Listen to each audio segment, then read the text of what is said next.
Welcome to SVG-TV News for Thursday, February 16, 2017. I am Jennifer Richardson with the details. The National Telecommunications Regulatory Commission, the NTRC, concluded its first series of consultations with the general public today at the Methodist Church Hall as part of its unveiling of a 5-year national broadband plan for SVG. At the event, which was carried live this morning on SVG television, Consultant Richardson Franklin said the plan includes approaches to ensuring that connectivity is not only reliable but also affordable.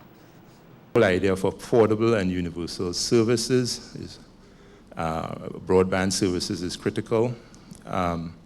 We'll continue to see the use of subsidies for the internet. The NTRC has done a program wherein they're actually subsidizing broadband services to the disadvantaged homes and households. That is very much in keeping with what universal service plans are doing and what regulatory bodies are doing worldwide.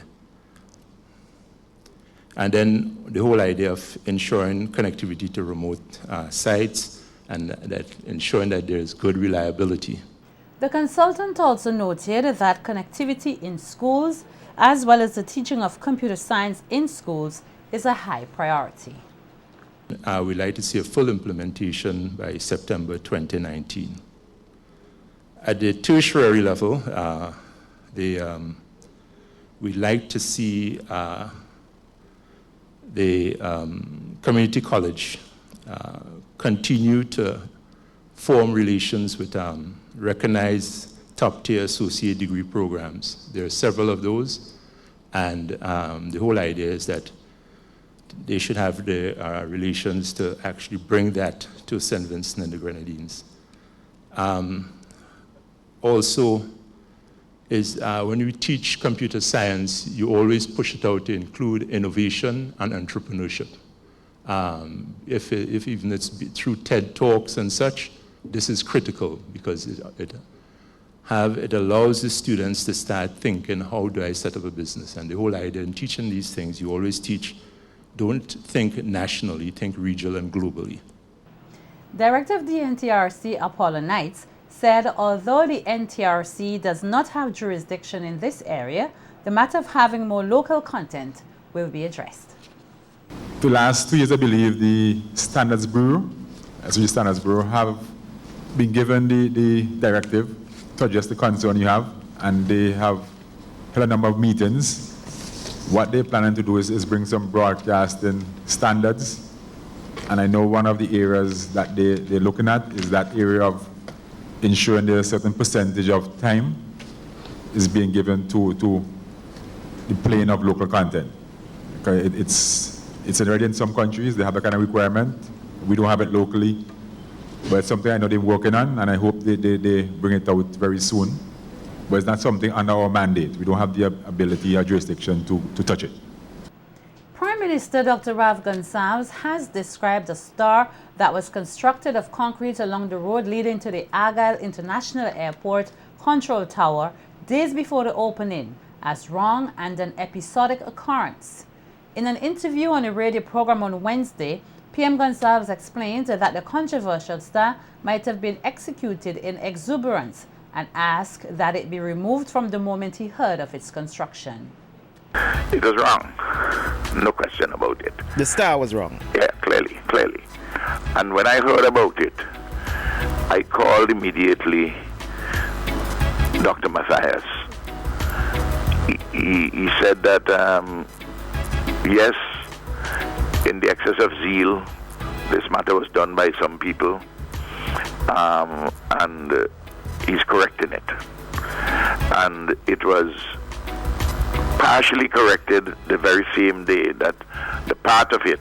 So you see one or two pointed areas, but you didn't see it anymore as a star. And I've been assured that all of it will be covered. The Prime Minister maintained he was unaware of the construction of the star and is yet to find out who authorized its construction. I don't know. I'm reporting I'm reporting from Dr. Matthias. Look, I'll tell you this. I don't condone, but I understand human impulses. People working on something, they just, it's like they get carried away.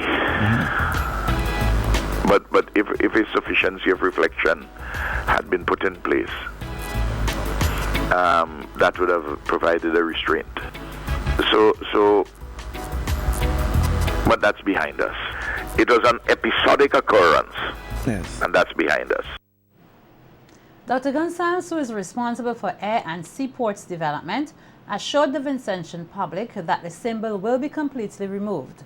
He reiterated that it is not something that he condones and instructed the new chief executive officer at the AIA to have it removed. Yes. Well, unless you knew what was there before, you wouldn't know that what remains, that it was a star in the concrete. Immediately as I heard it, I called. Immediately. And I called, naturally, the person who's the chief executive officer. And he said that he had heard, and he had set about dealing with the corrective. And that was the day before. I think one of the problems is that there wouldn't have been enough time. They did a part, they covered it. If they had, because people had to drive on it, you couldn't cover the whole thing at the same time. I suspect now they will. He has assured me that the other points of it will be covered. Noting that the Argyle site is rich in history, Prime Minister Dr. Rav Gonsalves is advocating the need to ensure that there is not a name change of the AIA. At Tuesday's opening ceremony, Dr. Gonsalves noted that the name Argyle has too much historical richness to have the airport's name amended. He highlighted that the area was once a settlement for the indigenous peoples, a slave plantation, as well as a settlement area for the indentured East Indian servants. The Prime Minister also refused to have the airport renamed in his honor. So this Argyle is not to be taken lightly. This is a historic site. This is a historic site, and that is why anybody who wants to change the name from Argyle International Airport to anybody else's name, I say do not do it. Well, certainly I will not allow you to do it. In my lifetime, I will fight you. And I'm saying to you, never allow it to be changed. In expressing further gratitude to those who contributed to construction of the air facility, the Prime Minister also outlined that 1/3 of the monies to fund the $700 million airport came from the government of Venezuela, Petrocaribe and Alba Bank. He said that the photos in the hallways of the airport must never be removed, or this will evoke and disturb his spirit, even in his death. In the hall, you will see the photographs of Fidel, of Chavez, and of Patrick Manning. We must say thanks. We must be grateful. And we must not allow anybody from now until the end of time to come here to tell us because they don't like Fidel, they don't like Cuba, they don't like Chavez, they don't like Venezuela, to take down those photographs. Because if you do so, my Jumbie will come back to haunt you. Opposition Member of Parliament for Central Kingston, Major Sinclair Leacock, is appealing to his party colleagues to end their conversation about the AIA. He made the comments on Wednesday, one day after the grand opening of the Argyle International Airport, which he deemed as a significant chapter going forward for the development of SVG. We have debated, we have put out the issues, the arguments that were forwarded, they can't refute those arguments. That there were cost overruns, that all the governance features may not have been in place a lot of times, but all of those arguments, valid, strong as they are, pale now but to the fact that we are here and we must look at the future and how the future generation will think about us. We're now six hours away from London, 4.5 hours from North America, minutes away from very many Caribbean states, and it represents an opportunity for us to transform ourselves as a people through this important infrastructure. Leacock urged Vincentians to use the AIA as an inspiration to build on their resilience as a people and to look at ways in which they can capitalize on opportunities to be presented. I believe generations to come and the future of St. Vincent and the Grenadines will see that it will be one of the most important infrastructural decisions. Not that we haven't had very many before. The ferry boat, the cruise ship terminal, Sentinel intersection, GF Mitchell Airport, Union Island Airport, Canouan Airport, electrification north of the Dry River by the New Democratic Party, financial complex, central market in Kingston. So many things that the Democratic Party could point to. But this was a very important one, and we should not take away from it. The opposition MP is of the opinion that Tuesday's grand opening of the AIA was a true depiction of Vincentians' patriotism and said if everyone applies themselves, many will see the success of the project. The fact that the parallel activities have not taken place means that there has been and will be a delay in what in business terms they will call the time to market. That is, this pace and rate at which we can capitalize and or take advantage of the structure, the infrastructure. But it is for us as a people to be able to fast track that and get there. If you look at how our people function, even using yesterday, of those people who normally would appear that they can't help themselves, that is how it would appear. But in a jiffy, could get an ice box, could get a partner or friend or neighbor or themselves, get it in the back of a pickup or in a truck, whatever it is, get the son, the daughter, the sister and uncle. But they had to borrow that money, rent that money, use something they had in the kitty bag to get them to make a quick dollar. You see that there. You see it at Carnival. You see it at any major event that they have. In order, fundamentally, even at funerals, fundamentally, the strength of our country, although it is agricultural based, is the quality of the human resource we have in St. Vincent and the Grenadines. And former leader of the opposition New Democratic Party, Anim Eustace, said while the AIA allows the availability for more opportunities, the government must be cognizant that competition is a vital phenomenon which plays a heavy role on the international platform. You can't just export for export's sake. You have to somebody who is buying those products, who is satisfied with the product that we are sending from here, and prepared to pay for it. And for that to happen, the product itself, whether it's an agricultural product or any other product, has to be competitive. It has to be priced in such a way that it will sell somewhere else other than St. Vincent and the Grenadines also. And you're going to have a lot of competition. I remember some time ago, there was a discussion in this country about exporting mangoes to the United States. And that project was stopped because when you compared it with the mangoes coming from Mexico and other places, it wasn't competitive. It wasn't competitive. Although we have mangoes knocking about all the time, it wasn't competitive because the cost of getting it to the destination was even more than the cost of the product for some of those countries, like Mexico. So while you have the airport, it didn't help you to get them out. The product that you are sending has to be priced in such a way that people want to buy it overseas. It has to be competitive. Eustace maintains that it is of great importance for the government to keep abreast of such matters and further urge them to grasp the true understanding of exportation and that having an international airport is just one aspect. You can't operate like that. Tell the public the reality. True, we have mangoes. True, we have all other products. In our preparation and so on for export, we have to have a willing buyer on the other side. Whether it's in the United States or England or wherever the plane goes. But that buyer wants to buy it at a certain price. He's prepared to pay a certain price because he can get it somewhere else and maybe cheaper. So he won't come to you, whether you have an airport or not.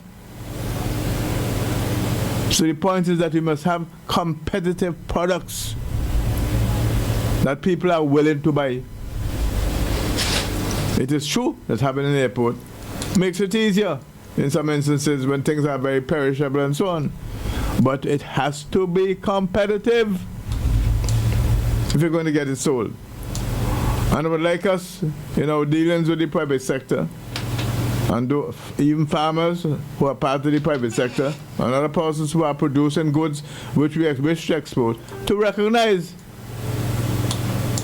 that they have to have good packaging, that be well presented. Farmers across St. Vincent and the Grenadines can look forward to a boost in capacity as the Kingdom of Morocco has donated to the government of SVG a large quantity of fertilizer. Speaking at the handing over ceremony on Wednesday, Minister of Agriculture Sabota Caesar stated that the sector has faced many challenges over the years, mainly brought on by climate change, and they're in the process of remodeling and repositioning the sector to make it more diverse.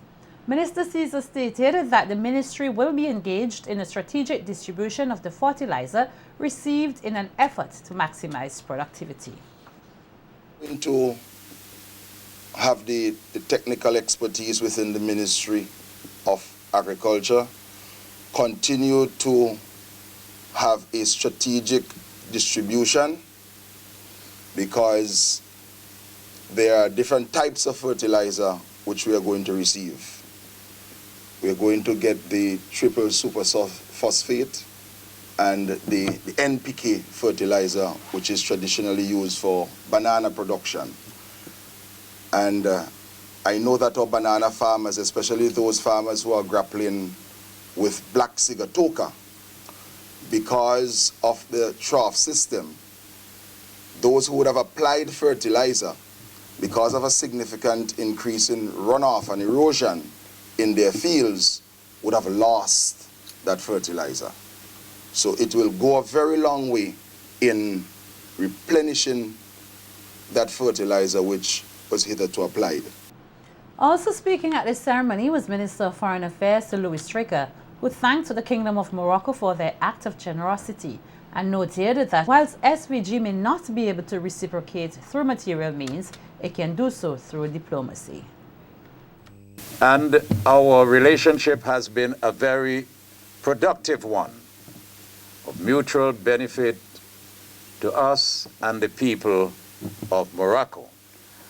Now, we may not be able to provide Morocco with any material goods to reciprocate what they have been doing for us, but certainly in the world of diplomacy, as members of the United Nations, we would generally support those who support us, and where their candidacy, that is the candidacy of Morocco, comes up in the United Nations or any international organization, we would be very happy to reciprocate and to support. Meanwhile, Ambassador of the Kingdom of Morocco, His Excellency Abderrahim Gadmiri, says he is honored to represent his nation at the ceremony and expressed confidence that relations between Morocco and SVG would continue to grow stronger.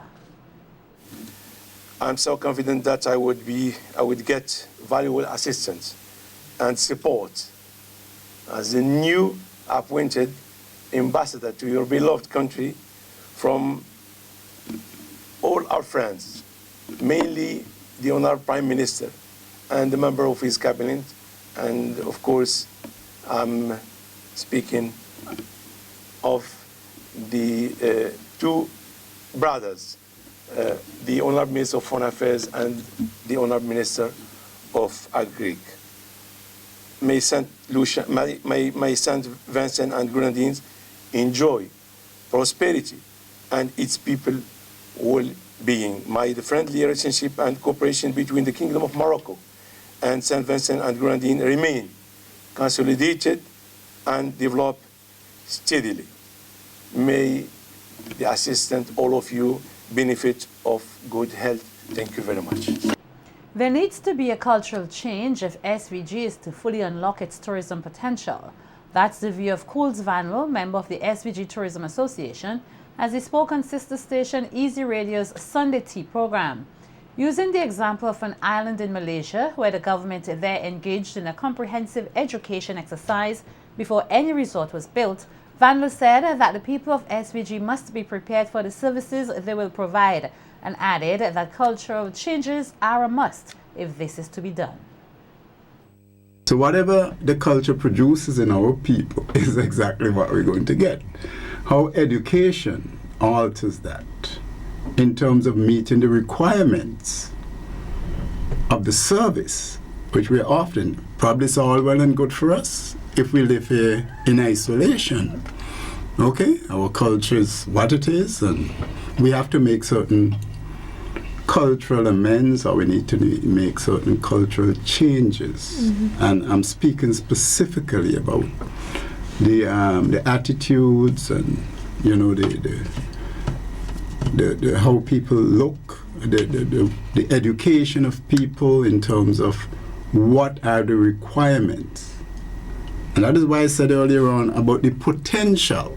And this potential, no matter how beautiful it is and how well it is packaged and talked about, is the people who are going to make it happen. Former communication manager in the Ministry of Tourism, Anissa Batiste, said bad experiences can have a negative effect on SVG's image as a tourism destination, with the cleanliness of Kingston being an issue of concern, as well as the lack of proper infrastructure in necessary areas. In the 2012 study, one of the things that was said about us, somebody was just reminding me, is that the visitors reported about the foul scent in Kingston. The disgust, right? So you get information that will help you to see, I mean, it's hard to see that you need to clean up Kingston, but that will help you to address your product and your offerings. And this is a sore point, as was mentioned before, the issue of supporting infrastructure leading to sites like the roads. I did a television program, I think it was last year, showing the roads going to Fort Charlotte, roads going to Layu, petroglyphs, etc., and how horrible they are. This is where the whole partnership between government and private sector comes in. The private sector can't go build roads. They can't maintain roads. That's the duty of the government through the taxes of the people and so on, which they themselves pay, right? And these things have to be in place to facilitate the forward movement of the industry, because the people will talk about their experiences.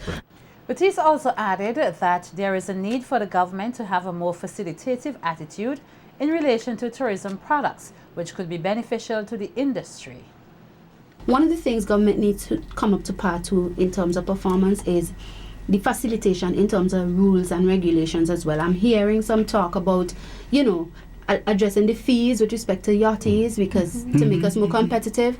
But I'm also looking at things like, I've had persons approach me and said, you know, why don't we have water sports? I would like to, there's job creation that could be done around offering certain water sports services, but it's banned. There's no political will, and I know that for sure because I was there in the ministry when the discussion came up again, but they're still not willing to look at the law and address it. I'm saying, yes, there would be concerns because you have safety issues, but we can look at it, we can see how other countries have done it successfully, but the reality is visitors are looking for those kinds of experiences, and we naturally have the water to lend itself to that sort of thing. These are the kind of products that could be developed going forward to maximize the potential of having more visitors through the international airport.